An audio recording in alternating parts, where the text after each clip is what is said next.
무로마치 막부 8대 쇼군이었던 아시카가 요시마사에게는 오랫동안 아들이 없었다. 그는 정치는 외면하고 예술에 침잠했던 역사상 가장 무책임한 예술가 쇼군이었다. 이에 그는 출가했던 동생 아시카가 요시미를 환속시켜 후계자로 지명했다.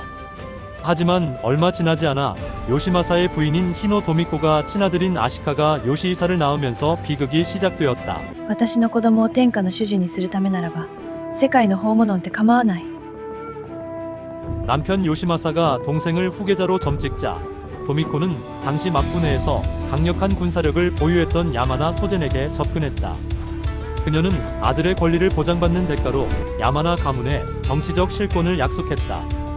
쇼군의 동생인 아시카가 요시미를 지지하는 호소카와 가스모토와 쇼군의 아들인 아시카가 요시히사를 지지하는 야마나 소젠의 군대는 교토에서 맞붙었다. 다른 다이묘들도 각자의 이해관계에 따라 양측에 합류하여 이 내란은 10년 넘게 이어진다.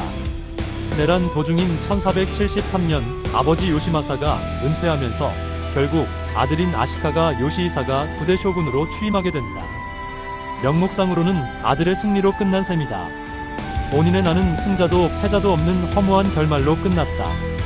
전쟁을 주도했던 동군의 호소카와 가스모토와 서군의 야마나 소젠이 전쟁이 끝나기 전인 1473년에 나란히 세상을 떠났고 구심점을 잃은 양측 군대는 전쟁을 지속할 명분을 상실했다. 10년 넘게 이어진 내전은 양측 모두 지칠 대로 지친 상태에서 유야무야 종결되었다. 요시히사는 쇼군의 권위를 되찾기 위해 오미의 다이묘 요카쿠 씨를 직접 정벌하러 나섰다. 어머니가 바친 수만 명의 목숨과 바꾼 자리. 그러나 그 자리를 지키기에 아들의 생명은 너무나 짧았다. 요시히사는 전장에서 과도한 음주와 병치레로 인해 급사했다. 도미코의 모든 노력이 대가 끊김으로써 수포로 돌아가는 순간이었다.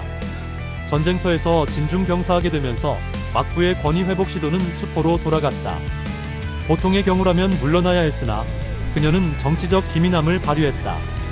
과거 자신의 정적이었던 남편의 동생 아시카가 요시미와 손을 잡고 그의 아들인 요시타네를 10대 쇼군으로 옹립하며 권력을 유지했다. 하지만 새로 옹립한 요시타네가 자신의 통제를 벗어나려 하자 도미코는 당시 실권자였던 호소카와 마사모토와 결탁하여 쿠데타를 일으킨다. 이 사건으로 요시타네를 폐위시키고 아시카가 요시지미를 11대 쇼군으로 세우며 다시 한번 권력의 중심에 섰다. 도미코는 1496년 5월 20일에 사망했다.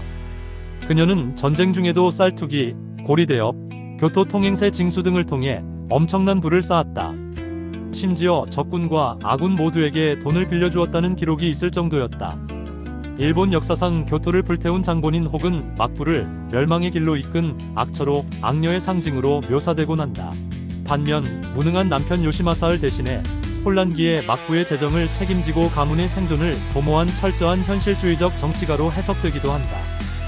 그녀는 쇼군 가문의 후계 문제를 단순히 가문 내부의 갈등으로 끝내지 않고 당시 가장 강력한 두 가문을 끌어들여 원인의 난이라는 전면전으로 번지게 만든 실질적인 방아쇠 역할을 했다.